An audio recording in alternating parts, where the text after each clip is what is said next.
ہم وہی کہیں گے جو ہمارا دین ہم کو بتاتا ہے، عمل کرو تو تمہارا بھلا ہے۔ والصلاة والسلام على سید الانبیاء والمرسلین، اما بعد فاعوذ باللہ من الشیطان الرجیم، بسم اللہ الرحمن الرحیم۔ ان اللہ وملائکتہ یصلون علی النبی یا ایہا الذین آمنوا صلوا علیہ وسلموا تسلیما۔ اللہم صلی علی سیدنا وشفیعنا وحبیبنا ومولانا محمد وبارک وسلم صلاۃ وسلاما علیک یا رسول اللہ صلی اللہ تعالی علیہ وسلم۔ فخلف من بعدهم خلف اضاعوا الصلاة واتبعوا الشہوات فسوف یلقون غیا۔ تو ان کے جانشین نااہل جنہوں نے نمازیں ضائع کی اور اپنی خواہشات کی پیروی کی، تو وہ عنقریب دوزخ میں غی کا جنگل پائیں گے۔ الا من تاب وآمن وعمل صالحا فاولئک يدخلون الجنہ ولا یظلمون شیئا۔ مگر جنہوں نے توبہ کی اور ایمان لائے اور نیک کام کیے تو یہ لوگ جنت میں داخل ہوں گے، اور وہ ہمیشہ کی رہائش کے باغات ہیں۔ جنات عدن التی وعد الرحمن عبادہ بالغیب، وہ ہمیشہ کی رہائش کے باغات ہیں جن کا رحمان نے غیب میں اپنے بندوں سے وعدہ فرمایا ہے۔ انہ کان وعدہ مأتیا، اور بے شک اس کا وعدہ ضرور آئے گا۔ اس سے پہلے جن آیات کی تفسیر بیان کی گئی، ان آیات کریمہ کے اندر انبیاء کرام کا تذکرہ ہوا تھا۔ اب یہاں سے ان لوگوں کا تذکرہ شروع ہو رہا ہے جو ان حضرات کے بعد میں برے لوگ آئے، یعنی یہود و نصارہ اور مجوسی وغیرہ۔ حدیث پاک میں ہے کہ ہر نبی جسے اللہ تبارک و تعالیٰ نے مبعوث فرمایا، اس کے حواری اور صحابی ہوتے ہیں جو اپنے انبیاء کرام کی سنت کی پیروی کرتے ہیں اور ان کے فرامین کے مطابق اعتقاد رکھتے ہیں۔ ان کے بعد میں غلط لوگ آئے جو وہ کہتے ہیں جو کرتے نہیں، اور دوسروں کو نیکی کا حکم دیتے ہیں لیکن خود نیکی کا کام نہیں کرتے، اس کے خلاف کرتے ہیں۔ تو ان کا یہاں پر تذکرہ کیا گیا کہ انہوں نے نمازیں ضائع کی۔ نماز ضائع کرنے کا مطلب یا تو یہ ہے کہ نماز چھوڑ دی، یا اس کا مطلب یہ ہے کہ بے وقت انہوں نے نماز ادا کی، اور یا پھر انہوں نے نماز ادا کرنے کے بعد میں اس کے ثواب کو ضائع کر دیا، اور نمازیں بھی ضائع کی۔ واتبعوا الشہوات، اور خواہشات کی پیروی کی، یعنی خواہشوں کے پیچھے چلے، شراب خوری کی، بہن کے ساتھ نکاح حلال سمجھا، یا سود خوری کی، گناہ کے کام کر کے اپنے نفس کی خواہشوں کے اوپر چلے۔ حضرت علی رضی اللہ تعالیٰ عنہ نے فرمایا، اس سے وہ لوگ مراد ہیں جو بہترین بلند عمارتیں بناتے ہیں اور اعلیٰ سواریوں پہ سوار ہوتے ہیں اور شہرت کا لباس پہنتے، یعنی وہ لوگ جو تکبر، ریاکاری اور ایک دوسرے پر فخر کے لیے ان بلڈنگوں اور عمارتوں کو استعمال کرتے ہیں۔ تو ایسے لوگوں کی اللہ تبارک و تعالیٰ نے یہاں پر مذمت فرمائی کہ انبیاء کرام گئے تو ان کے بعد میں یہ ایسے لوگ آئے جو اتنے برے تھے اور برے کاموں کے اندر پھنسے رہے۔ حضرت داؤد علیہ السلام کی طرف اللہ تعالیٰ نے وحی نازل فرمائی کہ دنیا مردار کی طرح ہے جس پر چند کتے جمع ہو کر کے ہر ایک اس کو اپنی طرف کھینچتا ہے، تو کیا تم کتا ہونا گوارا کرو گے اے داؤد؟ بہترین کھانا اور نرم لباس اور عوام میں شہرت، یہ اور آخرت کی جنت، یہ دونوں جمع نہیں ہو سکتے۔ یعنی دنیا کو اگر کوئی جائز طریقے سے استعمال کرے تب تو ٹھیک ہے، لیکن اگر کوئی دنیا میں فخر و تکبر اور ناجائز طریقے سے دنیا حاصل کرنا، ان چیزوں میں مبتلا ہو کر کے دنیا میں پھنس گیا تو وہ آخرت سے محروم ہو جاتا ہے۔ خواہشات کے اسباب کی آسانی جو ہے وہ خیر و بھلائی کی علامت نہیں ہے۔ بندہ خواہشات پہ چل لیتا ہے لیکن اس میں اس کو کوئی بھلائی میسر نہیں آتی. ایک روایت میں آتا ہے حضرت وہب نے بیان کیا کہ چوتھے آسمان پر دو فرشتوں کی ملاقات ہوئی. ایک نے دوسرے سے پوچھا کہ کہاں جا رہے ہو؟ تو اس نے کہا کہ میں دریا کی فلاں مچھلی کو چلانے جا رہا ہوں اس لیے کہ ایک یہودی ہے اسے مچھلی کھانے کی خواہش ہوئی ہے تاکہ وہ مچھلی اس یہودی کو مل جائے.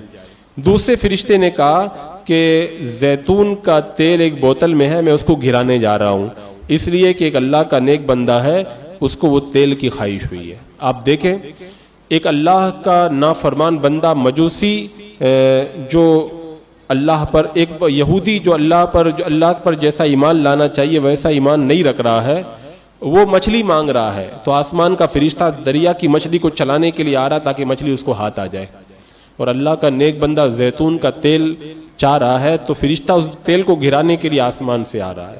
تو اس کا مطلب یہ ہوا کہ اللہ تعالیٰ دنیا کی خواہشات سے اپنے پیارے بندوں کو بچاتا ہے، اور جو اللہ پر ایمان نہیں رکھتے یا گمراہیت اختیار کر گئے اللہ تعالیٰ ان کی خواہشات کو جو ہے وہ ان کے حوالے کر دیتا ہے تاکہ وہ دنیا میں جتنا فائدہ اٹھانا ہے اتنا فائدہ اٹھا لیں.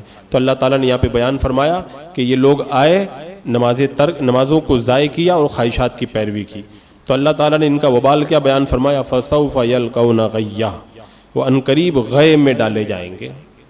یہ غے کیا ہے اس سلسلے میں مختلف روایتیں ہیں.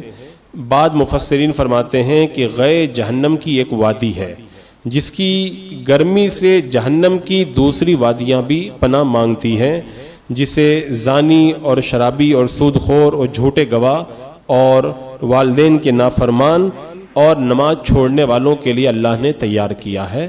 ان لوگوں کے لیے اللہ نے اس وادی کو تیار کر کے رکھا ہے. اور لقمان بن عامر خزائی بیان کرتے ہیں کہ میں نے حضرت ابو امامہ رضی اللہ تعالیٰ عنہ کے پاس میں گیا تو میں نے کہا کہ مجھے آپ کوئی حدیث سنائیں جو آپ نے اللہ کے رسول علیہ السلام سے سنی ہو. تو انہوں نے کہا کہ اللہ کے رسول علیہ السلام نے ارشاد فرمایا کہ اگر 10 اواق وزنی پتھر، یہ اوقیہ ایک وزن ہے، اب یہ وزن آج کل چلتا نہیں، آج کل گرام چلتے ہیں، پہلے یہ وزن چلتا تھا. تو فرمایا 10 اواق وزنی پتھر جہنم کے کنارے سے جہنم کی گہرائی میں پھینکا جائے تو 50 سال بعد میں وہ غے اور اسام تک پہنچے گا. یعنی اتنی گہری وادی ہے غے اور اسام، یہ جہنم کی 2 وادیاں اتنی گہری ہیں کہ اتنا بڑا پتھر اگر پھینکا جائے تو 50 سال کے اندر گہرائی میں جا کے پہنچے گا. میں نے پوچھا یہ غے اور اسام کیا ہے؟ تو آپ نے فرمایا کہ وہ جہنم کے نیچے 2 کنویں ہیں جن میں جہنمیوں کی پیپ بہہ کر کے آتی ہے، اور ان دونوں کا ذکر اللہ تعالیٰ نے قرآن میں کیا ہے. غے کا ذکر تو یہیں پہ کیا اللہ نے کہ اللہ تعالیٰ نے ان کے لیے غے کو تیار کیا ہے، اور اسام کا ذکر اللہ نے فرمایا کہ وَمَن يَفْعَلْ ذَلِكَ يَلْقَ أَثَامًا، وہاں پہ اللہ نے اسام کا ذکر کیا. تو یہ دونوں جہنم کی وادیاں ہیں جن کا یہاں پر ذکر کیا گیا. اس کے بعد میں آگے ارشاد ہوا کہ مگر وہ لوگ جو توبہ کر لیں، ایمان لائیں، نیک کام کرے تو اللہ ان کو جنتوں میں داخل کرے گا. وہ ہمیشہ کی رہائش کے باغات ہیں جن کا رحمان نے غیب میں اپنے بندوں سے وعدہ فرمایا، اور بے شک اس کا وعدہ ضرور آئے گا. اس سے مراد یہ ہے کہ جو بندہ ایمان لائے اور کفر و شرک وغیرہ سے توبہ کر لے اور نیک کاموں کے اندر لگ جائے تو پھر اللہ تبارک و تعالیٰ اسے جہنم کی وادیوں سے بچا کر کے جنت کی ایسی اعلیٰ نعمتوں سے مالا مال فرمائے گا. پہلے اللہ تعالیٰ نے انبیاء کرام کی صفتوں کو بیان کیا، اور اس کے بعد میں انبیاء کرام کے بعد جو برے لوگ آئے ان کا ذکر کیا. اب ان لوگوں کا ذکر ہو رہا ہے جو توبہ کر لیں اور ایمان لا کر کے نیک بندے بن جائیں. اب یہاں پر جنت کا ذکر اللہ نے کیا تو جنت کی صفت بیان فرمائی کہ نیک مسلمان جنت میں داخل ہوں گے، اور اس کی ایک صفت یہ ہے جنات عدن. جنات عدن کس کو کہتے ہیں؟ عدن کا معنی ہے کسی شے کا ہمیشہ ہونا، یعنی وہ ایسے باغ میں ہیں جو ہمیشہ قائم رہیں گے. دنیا کے باغ تو کچھ دنوں کے ہیں، ہوتے ہیں اور پھر ختم ہو جاتے ہیں، اور یہاں پہ تو خزاں کا موسم آتا ہے، کچھ موسم میں پھل آتے ہیں اور کچھ موسم میں جو ہے وہ پتجھڑ کے اندر بالکل سونے درخت رہ جاتے ہیں، لیکن جنت کے باغات ایسے ہیں ہمیشہ رہیں گے، اور اس کے پتوں، پھلوں اور پھولوں کے اندر کبھی خزاں طاری نہیں ہوگا اور کبھی پتجھڑ کا موسم اس کے اندر نہیں آئے گا۔ پھر اللہ تعالیٰ نے جنت کی دوسری صفت یہ بیان کی کہ رحمان نے اس جنت کا اپنے بندوں کے ساتھ غیب سے وعدہ کیا ہے، یعنی وہ جنت ان بندوں کی نگاہوں سے غائب ہے، ان کے سامنے حاضر نہیں تھی، یا یہ معنی ہے کہ وہ اللہ پر بن دے کے ایمان لاتے ہیں، اللہ تبارک و تعالیٰ نے انہیں جنت کے یہ باغات اللہ تعالیٰ ان کو عطا فرمائے گا۔ اب اس کے بعد میں ارشاد فرمایا کہ اللہ کا وعدہ پورا ہونے والا ہے۔ دنیا کے لوگ کہتے ہیں نا یہ دے دوں گا وہ دے دوں گا، کوئی بھروسہ نہیں ہے دے نہ دے، لیکن اللہ جب وعدہ فرما لے تو اللہ اپنا وعدہ پورا کرتا ہے۔ اور رب نے فرمایا کہ وعد الرحمن عبادہ بالغیب، اپنے بندوں کے ساتھ غیب سے وعدہ کیا اللہ نے، یہ اپنے بندوں سے وعدہ کیا ہے اللہ ان کو جنت کے باغات دے گا، اور بے شک انہ کان وعدہ مأتیا، اللہ کا وعدہ ضرور پورا ہونا ہے، اس کا وعدہ کبھی غلط نہیں ہوتا ہے۔ اب جنت کی نعمتوں کا اللہ نے ذکر کیا، لا یسمعون فیہا لغوا الا سلاما، وہ جنت میں سلام کے سوا کوئی لغو بات نہیں سنیں گے، یعنی جنت کی یہ خوبی ہے کہ اس میں کوئی فضول بات نہیں سنیں گے، بے مقصد بات نہیں سنیں گے، بے فائدہ اور لغو کلام نہیں سنیں گے۔ اور اس آیت کریمہ میں یہ بتا دیا گیا کہ اس میں صرف سلام سنیں گے۔ سلام کیا ہے؟ جنتیوں کا ایک دوسرے کو یا تو سلام کرنا مراد ہے کہ جنتی آپس میں ایک دوسرے کو سلام کریں گے، اور یا پھر مراد ہے فرشتے ان کو سلام کریں گے، جیسا کہ اللہ تعالیٰ قرآن پاک میں ارشاد فرماتا ہے کہ والملائکۃ یدخلون علیہ من کل باب، اور ان کے پاس ہر دروازے سے فرشتے آئیں گے اور وہ کہیں گے سلام علیکم بما صبرتم فنعم عقبی الدار، تم پر سلام ہو، تم کو صبر کے بدلے میں کیسا اچھا آخرت کا گھر ملا ہے۔ تو فرشتے ان کو سلام کریں گے۔ اور ایک معنی اس کا یہ بھی ہو سکتا ہے کہ خود اللہ تعالیٰ ان کو جو ہے وہ سلام سے مالا مال فرمائے گا، جیسا کہ اللہ تعالیٰ نے سورہ یاسین میں ارشاد فرمایا سلام قولا من رب الرحیم، پروردگار رحیم کی طرف سے ان کو سلام کہا جائے گا۔ تو جنت میں کوئی بیکار فضول بات ان کے کانوں میں نہیں آئے گی، اگر آئے گا تو سلام کا پیارا پیارا نغمہ ان کے کانوں کے اندر جو ہے وہ گونجے گا، اور سلام سے وہ مالا مال ہوں گے، اور ایک دوسرے کو بھی جو ہے وہ سلام کرتے ہوئے نظر آئیں گے۔ اور کیا ہوگا؟ وَلَهُمْ رِزْقُهُمْ فِيهَا بُكْرَةً وَعَشِيًّا، ان کے لیے اس میں صبح و شام ان کا رزق ہوگا۔ صبح و شام اللہ تبارک و تعالیٰ اس میں انہیں رزق عطا فرمائے گا۔ اب وہ جنت کا رزق کیسا ہوگا وہ دوسری روایتوں کے اندر آپ حضرات نے بارہا تفصیل سے میں نے بتایا سنا ہوگا کہ جنت میں صبح و شام اللہ تعالیٰ انہیں کیسا رزق عطا فرمائے گا۔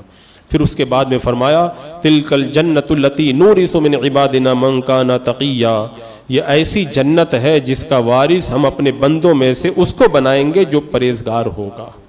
تو اللہ تعالیٰ جنت کا وارث بنائے گا۔ یہاں پہ ایک سوال ذہن میں آ سکتا ہے کہ اللہ تبارک و تعالیٰ جنت کا وارث ان کو بنائے گا، اس کا کیا مطلب ہے؟ وارث کا مطلب ہم لوگ تو یہی سمجھتے ہیں کہ جب کسی کا انتقال ہو جاتا ہے تو اس کی اولاد وغیرہ کو وراثت میں مال ملتا ہے، اسی کو وارث ہونا کہتے ہیں۔ تو پھر جنت یہ ہم کو کیا وراثت میں ملے گی؟ اور وراثت میں ملے گی تو کس کی وراثت میں ملے گی؟ تو اس کا ایک مطلب تو یہ ہو سکتا ہے کہ اللہ تبارک و تعالیٰ، یا وراثت سے مراد ہے کہ اللہ تبارک و تعالیٰ اپنے فضل سے ان کو جنت عطا فرمائے گا، اور جیسے میت کا جو ترکہ ہوتا ہے وہ اس کے رشتہ داروں کو منتقل کیا جاتا ہے، اس کو وراثت کہتے ہیں۔ تو اس آیت میں جنت کا وارث بنانے کا مطلب ہے اللہ تعالیٰ جنت کو ان کی طرف منتقل فرمائے گا، انہیں جنت عطا فرمائے گا۔ اور ایک معنی یہ بھی ہو سکتا ہے کہ اللہ تعالیٰ نے کافروں کی جنتیں مسلمانوں کی طرف منتقل کر دی، یعنی کافر اگر ایمان لاتے وہ جنت میں جاتے، وہ ایمان نہیں لائے تو ان کی جو جنتیں تھی اگر ایمان لانے کی صورت میں وہ ایمان لے آتے تو جو ملنا تھا وہی چیزیں اللہ تعالیٰ نے اب اہل ایمان کو عطا فرما دی۔ تو وارث ہوں گے، یعنی کافر کو جو ملنے والی تھی اللہ تعالیٰ کے فضل سے اب وہ مسلمانوں کو مل جائے گی۔ تو یہ جنتیں ہیں جن کا اللہ تبارک و تعالیٰ نے یہاں پر ذکر فرمایا۔ اب اس کے بعد میں فرمایا وَمَا نَتَنَزَّلُ إِلَّا بِأَمْرِ رَبِّكَ، اور ہم فرشتے صرف آپ کے رب کے حکم سے نازل ہوتے ہیں، یعنی یہ اصل میں ہوا یہ تھا کہ ایک بار اللہ کے رسول صلی اللہ تعالیٰ علیہ وسلم نے حضرت جبریل سے فرمایا کہ آپ ہم سے ملاقات کے لیے جتنی بار آتے ہیں سے زیادہ بار کیوں نہیں آتے، اور کیوں ملاقات کے لیے نہیں آتے؟ تو حضرت جبریل علیہ السلام نے کیا جواب دیا؟ اللہ نے یہ آیت کریمہ نازل فرمائی وما نتنزل الا بامر ربک، ہم فرشتے صرف آپ کے رب کے حکم سے نازل ہوتے ہیں، یعنی اللہ تبارک و تعالی جب چاہتا ہے تبھی ہم لوگ آتے ہیں، اللہ کی مرضی کے بغیر کوئی نہیں آ سکتا ہے۔ اور حضرت مجاہد کہتے ہیں کہ فرشتہ اللہ کے رسول اسلام کی خدمت میں حاضر نہیں ہوا، چند روز کے بعد آیا تو اللہ کے رسول اسلام نے فرمایا تجھے کس وجہ سے میرے یہاں آنے میں رکاوٹ پیدا ہوئی؟ تو عرض کیا کہ میں کیسے حاضر ہوتا، جبکہ آپ کے بعض صحابہ، یعنی آگے وہ پوری انہوں نے روایت بیان کی اور پھر بعد میں فرمایا کہ وما نتنزل الا بامر ربک، ہم لوگ آپ کے رب کے حکم سے اترتے ہیں، اللہ جب چاہتا ہے تبھی ہم لوگ آتے ہیں، تو رب کی مرضی کے بغیر ہم لوگ نہیں آ سکتے۔ اور امام رازی فرماتے ہیں کہ جب کافروں نے اللہ کے رسول علیہ السلام سے روح کے بارے میں پوچھا، اصحاب کہف کے بارے میں پوچھا، سکندر ذوالقرنین کے بارے میں پوچھا، اور آپ نے وحی کے بھروسے کہہ دیا کہ کل بتاؤں گا، اور وہی نازل نہیں ہوئی، پھر بعد میں ایک مدت کے بعد جبریل علیہ السلام وہی لے کر کے آئے، تب جو ہے وہ اللہ تعالیٰ نے یہ آیت کریمہ نازل فرمائی اور بتا دیا کہ فرشتے جو اترتے ہیں اللہ کی مرضی سے اترتے ہیں۔ تو اتنے دن تک جو وحی نہیں آئی تو اس میں اللہ کی مرضی تھی، اب اللہ کی مرضی ہوئی تو وحی نازل ہوئی۔ فرمائے لہو ما بین ایدینا وما خلفنا وما بین ذالک وما کان ربک نسیا، ہمارے آگے اور ہمارے پیچھے اور جو اس کے درمیان ہے وہ سب اس کی ملکیت ہے، اور آپ کا رب بھولنے والا نہیں ہے۔ کافروں نے کہا تھا نا معاذ اللہ اللہ کے رسول علیہ السلام سے کہ اللہ نے اپنے رسول کو بلا دیا، تو رب نے فرمایا کہ اللہ جب چاہتا ہے وہی نازل فرماتا ہے، اللہ بھولنے والا نہیں ہے، یعنی آپ کا رب جب چاہتا ہے تو فرشتوں کو آپ کی طرف بھیج دیتا ہے، چاہے وہی کے نازل ہونے کے اندر کسی وجہ سے تاخیر ہو جائے، لیکن اللہ تعالیٰ بھولنے سے پاک ہے۔ اس وقت اللہ تعالیٰ نے یہ آیت کریمہ نازل فرمائی، اور اس کے بعد میں آخر میں ارشاد فرمایا رب السماوات والارض وما بینہما، آسمان اور زمین کا اور جو کچھ اس کے درمیان ہے ان سب کا وہی رب ہے، فاعبدہ، تو اس کی عبادت کرو، واستبق لعبادتہ، اور اس کی عبادت پر ثابت قدم رہو، هل تعلم له سمیا، کیا تم اس کے کسی ہم نام کو جانتے ہو؟ یعنی اللہ تعالیٰ آسمانوں اور زمین کا بھی رب ہے، جو کچھ آسمانوں اور زمین کے درمیان ہے سب کا رب اللہ تبارک و تعالیٰ ہے، اور سب اسی کی ملکیت میں ہے۔ اور کیا تم اللہ کا ہم نام جانتے ہو؟ یعنی کسی اور کا نام بھی اللہ ہے۔ ایک روایت میں آتا ہے ایک بادشاہ بڑا ظالم سرکش تھا، اس نے سرکشی کے اندر اپنا نام اللہ رکھ لیا، تو اللہ تبارک و تعالیٰ نے اس پر یہ عذاب نازل کیا، اس کی انتڑیاں اور اس کا جگر اور اس کی تلی سب اس کے پاخانے کے راستے سے نکل کر کے باہر آئے، اسی وقت وہ مر گیا۔ یعنی اللہ سے مقابلہ کرنے چلا تو اللہ نے ایسے سخت عذاب کے اندر اس کو گرفتار کیا۔ فرعون نے خدائی کا دعویٰ تو کیا لیکن اپنے آپ کو اللہ اس نے بھی نہیں کہا، اس نے یہ کہا کہ انا ربکم الاعلی، لیکن اس نے اپنے آپ کو یہ تو کہا میں تمہارا بڑا رب ہوں، لیکن یہ نہیں کہا کہ انا اللہ، اس کو اتنی ہمت نہیں ہوئی کہ اپنے آپ کو وہ اللہ کہہ سکے۔ تو کیا تم اللہ کا ہم نام کسی کو جانتے ہو؟ اللہ کے علاوہ کوئی اور کسی کا نام اللہ ہے ہی نہیں، تو سب کچھ جو ہے وہ اللہ ہی کی ملکیت ہے اور اس کا کوئی ہم نام نہیں ہے۔ حضرت عبداللہ بن عباس رضی اللہ تعالیٰ عنہ اس کی تفسیر میں فرماتے ہیں کیا تم اس کے کسی بیٹے کو جانتے ہو؟ کیا اس کی نظیر کو جانتے ہو یا اس کے کسی مثیل کو جانتے ہو؟ اس کا نہ کوئی بیٹا ہے نہ کوئی اس کا مثل ہے۔ اور کیا تم ایسے شخص کو جانتے ہو جس کا نام رحمان ہو؟ اور بعد مفسرین فرماتے ہیں کہ کیا تم کسی ایسے شخص کو جانتے ہو جس کا نام اللہ ہو؟ یعنی مشرکین اپنے بتوں کو الہ تو کہتے تھے لیکن انہوں نے اپنے کسی بت کا نام اللہ نہیں رکھا، تو اللہ تو صرف ایک ہی ہے۔ ابھی چند دنوں پہلے معاذ اللہ جو فسادات ہوئے ان کے اندر اللہ کے نام کی بڑی بے حرمتی کی گئی اور اللہ کا نام لے کر کے مسلمانوں کو ظلم و ستم کا نشانہ بنایا گیا۔ تو یہ ہر دور کے اندر ہوتا آیا ہے، یہ مشرکین اپنے جو ہے وہ بغض و عناد اور اپنے کفر و شرک کا اظہار کرتے ہیں، لیکن اللہ تبارک و تعالی حلیم ہے، ایسے لوگوں کو چھوٹ دیتا ہے۔ لیکن اللہ نے پہلے ہی فرما دیا کہ رب السماوات والارض وما بینہما، آسمانوں اور زمین کا جو کچھ ہے اس کے اندر سب کا رب اللہ ہے، سب اسی کا ہے۔ وہ جب چاہے جو چاہے کر سکتا ہے، لیکن وہ چھوٹ دے رہا ہے تو یہ اس کی شان حلیمی ہے، لیکن جب وہ گرفت کرے گا تو اس کی گرفت پھر بڑی مضبوط ہوگی، اس کی گرفت میں آنے کے بعد میں پھر کوئی بچ نہیں پاتا ہے۔